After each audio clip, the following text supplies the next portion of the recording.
À la une de ce journal, le lancement officiel hier à Mopti de la Biennale artistique et culturelle du Mali. Après 13 années de suspension, ce grand rendez-vous de la culture malienne reprend ses droits et il va réunir durant 10 jours les 19 régions du Mali, plus le district de Bamako autour du thème Le Mali, une histoire commune, une seule nation et même destin. Un immeuble s'est effondré vendredi dernier à l'ACI 2000. Pas de perte en vue humaine, cependant, on enregistre des dégâts matériels. Pourquoi et comment cela s'est-il produit? La commission des travaux publics des domaines de l'habitat et des transports du CNT s'est rendue sur les lieux pour situer les responsabilités. Vendredi 7 juillet. Madame, Monsieur, bonjour et soyez les bienvenus dans ce 13h. Après 13 années de suspension, la Biennale artistique et culturelle du Mali reprend de plus belle. Le top départ de l'édition de 2023 a été donné hier à Mopti. Vous l'avez peut-être suivi en direct avec nous.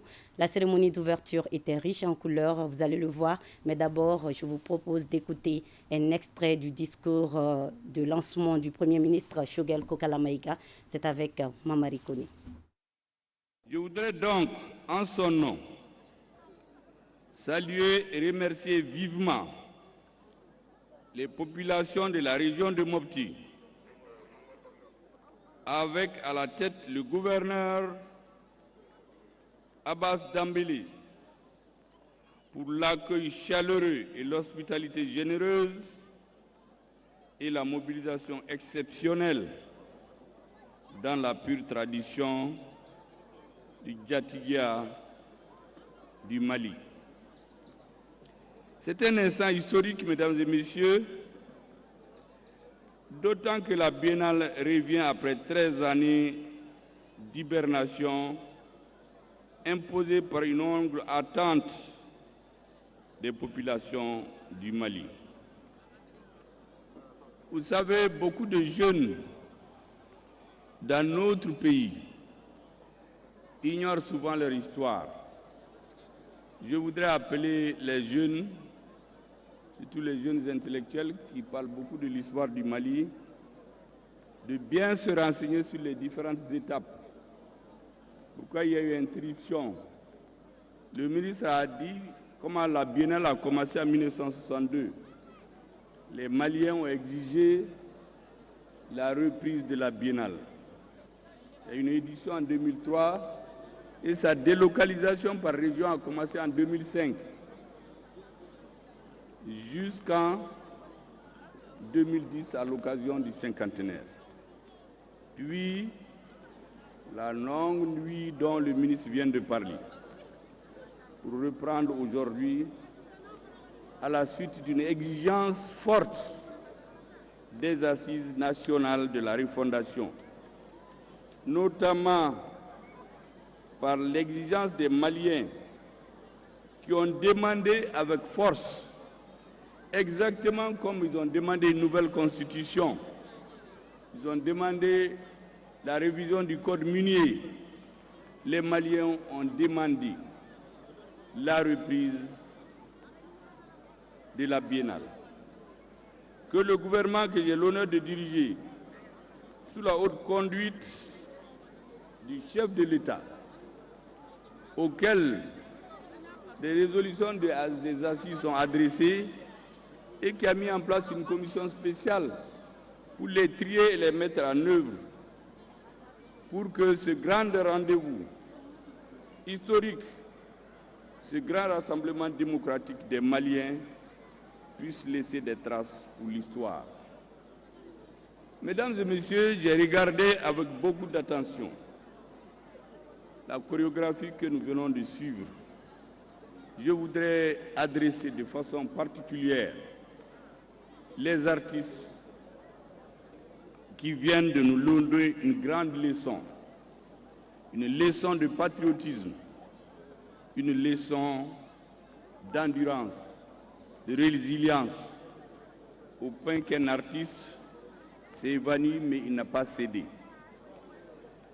Cet hommage, je le rends ici parce que vous avez constaté que la partie qui a le plus éveillé l'attention des uns et des autres, c'est la partie consacrée à l'intervention de notre armée pour sauver les populations de la barbarie actuelle.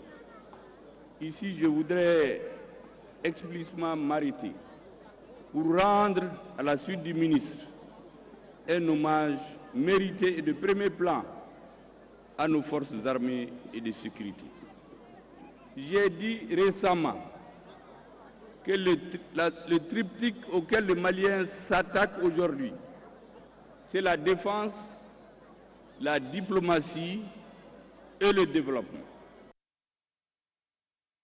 La Venise malienne, dans toutes les couleurs et dimensions du Mali, vibre depuis hier donc au rythme et son de cette biennale artistique et culturelle. Les 19 régions administratives et le district de Bamako seront en compétition à travers 6 numéros artistiques durant 10 nuits pour promouvoir le vivre ensemble et la cohésion sociale dans un Mali de paix. Reportage Omar Maïga et Souleymane Tessougui.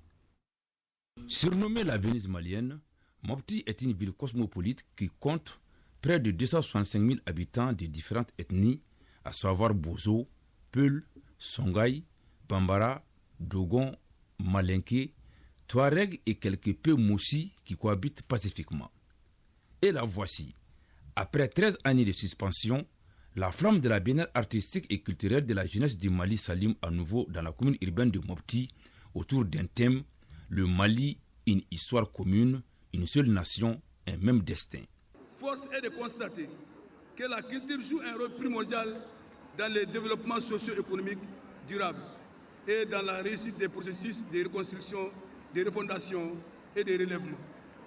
Elle constitue un puissant levier pour tisser des liens par-delà les différences.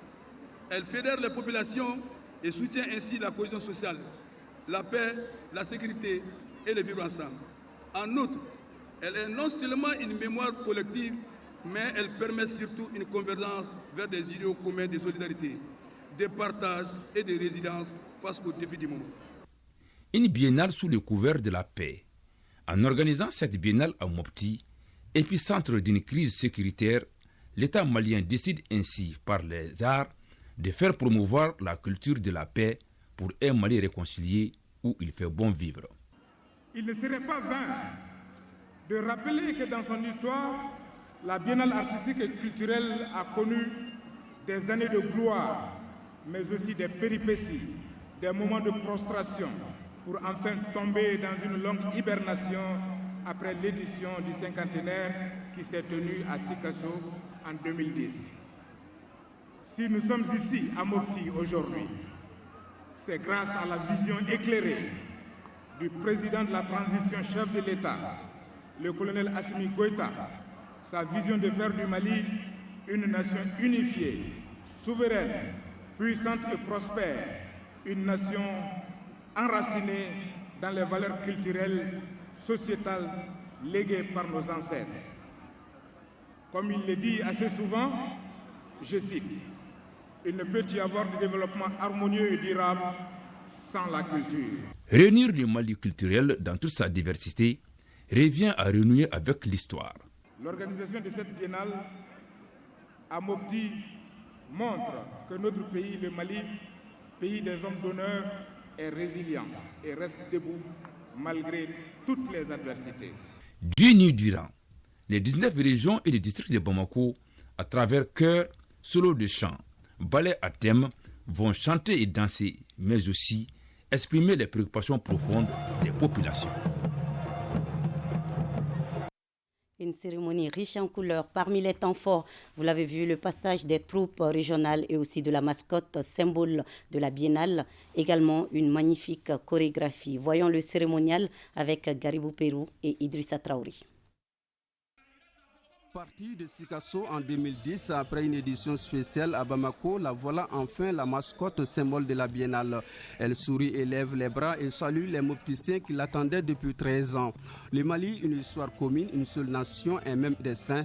C'est le message qu'elle porte aux Maliennes et Maliens de l'intérieur comme de la diaspora. Quelquefois, elle s'arrête pas pour se reposer, mais semble évaluer le sentiment des milliers de personnes venues au stade Brahim Boukoum de Mopti. À la suite de la mascotte, les troupes régionales par ordre de tirage répondent à l'appel de la nation et défilent avec patriotisme devant les autorités, au premier rang le Premier ministre Dr Choguel Kokala Maïga. Le Mali est debout sur les remparts pour la défense de la patrie malgré l'adversité. Le Mali est debout grâce à sa culture millénaire, investie de différentes valeurs comme celle d'être un facteur de cohésion sociale, permettant le brassage des populations, grâce notamment à la légendaire Djetgia malien, une culture qui permet d'aller au rendez-vous du donner et du recevoir. La Biennale, ce grand rendez-vous de la culture malienne, marque son retour et reprend ses quartiers à Mopti, Soudoubaba, la Venise malienne, après une longue période d'hibernation. Le choix de la région de Mopti pour adresser la présente édition est un choix de raison. Pendant 10 jours, Mopti restera la capitale artistique et culturelle du Mali, l'hôte de tous les Maliens. La Biennale artistique et culturelle, ce n'est pas seulement la culture comme on voudrait l'entendre. Elle n'est pas que la compétition entre les régions. Elle n'est pas que la fête de la culture malienne. La Biennale, c'est à la fois tout cela. La chorégraphie d'une grande mise en scène a magnifié le Mali en marche à travers les âges du XIIIe au XXIe siècle. Ces voyages dans le temps s'appuient sur l'histoire du Mali. À son apogée avec l'empereur Souniata Keïta, fait un clin d'œil aux grands empires et au royaume Songhai, Peul, Bambara, Sénoufo et aux grands guerriers Malinké et Touareg. La chorégraphie nous plonge dans les Mali de l'indépendance pour enfin jeter un regard sur ces pays multiethniques. Elle exprime ainsi l'unité nationale, la cohésion sociale, la refondation et la souveraineté du Mali avec ses 19 régions et le district de Bamako. Ce mouvement d'ensemble est animé par 250 jeunes. Il explique que ce qui reste à faire est plus important que ce qui a été déjà fait. La Biennale artistique et culturelle, c'est la pièce de théâtre, le solo de chant, le chœur, l'orchestre, l'ensemble instrumental, les ballets à thème et la danse traditionnelle. Les 19 régions et le district de Bamako rivaliseront de talents artistiques et culturels pendant 10 jours au cours desquels on saura le classement du jury et la ville qui abritera la prochaine biennale. Et durant les 10 jours de la biennale, les organisateurs annoncent à Mopti plus de 50 000 visiteurs. Déjà hier après-midi, ils étaient très nombreux au stade Barima Bokoum pour la cérémonie d'ouverture. Tous prennent part à ce rendez-vous pour profiter de ce brassage culturel. Suivant quelques réactions au micro de Boubacar Sangari. Mon impression est une impression de satisfaction, une impression de joie, vraiment de venir, d'effectuer le voyage, de venir à Mopti ici. C'est la première fois que vraiment je viens à Mopti ici. Vraiment, je suis très comblé, je suis très heureux aujourd'hui d'être ici, vraiment, à côté des autorités maliennes ici. Notre rôle comme ambassade ne se limite pas à tout ça dans la politique. Il faut qu'on essaye d'associer la population dans leur joie, dans leur ferveur. Voilà, vraiment, je remercie le ministère de la Culture d'avoir initié cette belle initiative. Nous sommes ravis parce que la jeunesse malienne a répondu à l'appel. La jeunesse malienne a été présente à l'appel et la jeunesse malienne a honoré la culture malienne. Aujourd'hui, nous pouvons être fiers aussi comme quoi la célébration de la culture, c'est une manière d'être fier à nos dévanciers, c'est une manière de rendre hommage à nos dévanciers et c'est une manière d'être en symbiose avec nos dévanciers, avec ce qu'ils ont eu à faire dans le passé pour que notre présent soit meilleur et prospérer l'avenir. Pouvoir rassembler l'ensemble du pays. Là, vous voyez cette jouvence, ce brassage extraordinaire, ça fait plaisir.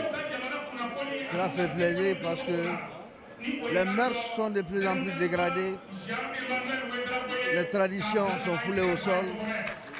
La Biennale a pour mission de faire rappeler à l'ensemble de la population, surtout la population jeune, que nous avons des valeurs. La culture et son homme sont inaliénables.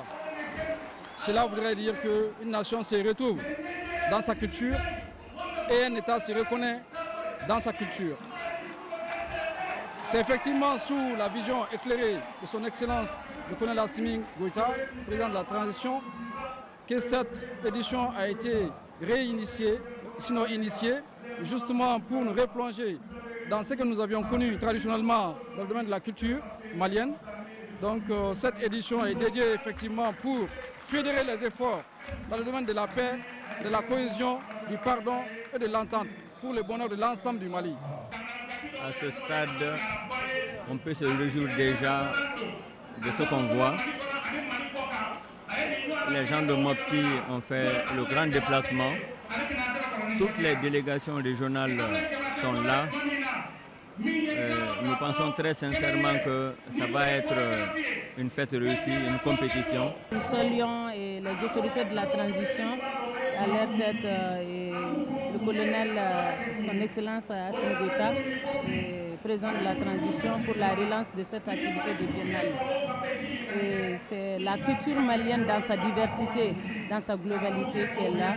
Un moment historique parce que c'est le signalement et aussi la preuve que les choses s'améliorent ici au Mali. Moi-même, je ne m'attendais pas, durant mon mandat ici, ma mission ici au Mali, de voir ce jour. Donc je me réjouis fortement de voir qu'à Mopti, nous célébrons à ciel ouvert la biennale culturelle avec tous les groupes culturels venant donc de toutes les régions du Mali pour célébrer ensemble dans la convivialité, l'expression de la diversité culturelle, la richesse de cette culture et surtout aussi de faire montrer vraiment que la culture, c'est là où il y a la cohésion sociale et la paix. Et c'est vraiment un grand signalement de la paix. Je tiens à féliciter le gouvernement du Mali d'avoir lancé cette initiative, d'avoir renouvelé et d'avoir amené tous les enfants ensemble pour célébrer le Mali dans sa richesse culturelle et aussi pour célébrer la paix au Mali. Et après une dizaine d'années de rupture, nous pouvons dire que le départ n'était pas aisé. Mais Mopti a gagné tous les paris. Et vu que nous sommes tous là, la fête a été belle, la fête sera belle et j'espère que ce sera une fête pérennisée. Et évidemment, le RTM sera au cœur de cet événement pour vous faire vivre les plus beaux moments. Toute autre chose à présent, que s'est-il passé le vendredi dernier à l'ACI 2000? Un immeuble s'est effondré, causant des dégâts matériels. Pour constater de visu les faits et situer les responsabilités, la commission des travaux publics des domaines de l'habitat et des transports du CNT s'est rendue sur les lieux. Le reportage est signé Abdul Karim Kaba. Plus de peur que de mal, pas de pertes en vie humaine, mais d'importants dégâts matériels signalés. En effet, le vendredi 1er juillet dernier, un immeuble R+5 s'est brutalement effondré aux environs de 13h à l'ACI 2000. La visite de la commission des travaux publics des domaines de l'habitat et des transports du CNT a tout son sens. Nous nous sommes vus interpellés par vraiment ces drames. Nous commençons par remercier le bon Dieu parce qu'il n'y a pas eu de perte en vie humaine. Ça, c'est très important. Et je crois que cet effondrement s'était fait annoncer par l'éclatement des poteaux déjà au sein du bâtiment. Et l'urbanisme a été alerté et a pris de bonnes dispositions pour pouvoir évacuer le bâtiment. Et je profite de l'occasion pour remercier, pour féliciter le directeur national de l'urbanisme pour avoir vraiment pris ces dispositions qui ont permis d'éviter des pertes en vie humaine et beaucoup de dégâts matériels aussi. Donc nous sommes venus aujourd'hui pour constater de visu vraiment ce qui a occasionné ça avec les parties intéressées. Situer les responsabilités afin que de tels drames n'arrivent plus est l'objectif de la visite. Nous allons tirer les leçons de cet effondrement et pour prendre les bonnes dispositions et pour que désormais éviter de tels drames. Signalons que l'immeuble en question a été construit il y a 14 ans. Et c'est la fin de cette édition. Merci à vous de l'avoir suivi. À 20h, vous avez rendez-vous avec Fousseni Tounkara. Moi, je vous dis à demain 13h, Inch'Allah. D'ici là, je vous souhaite de passer un bel après-midi avec nous.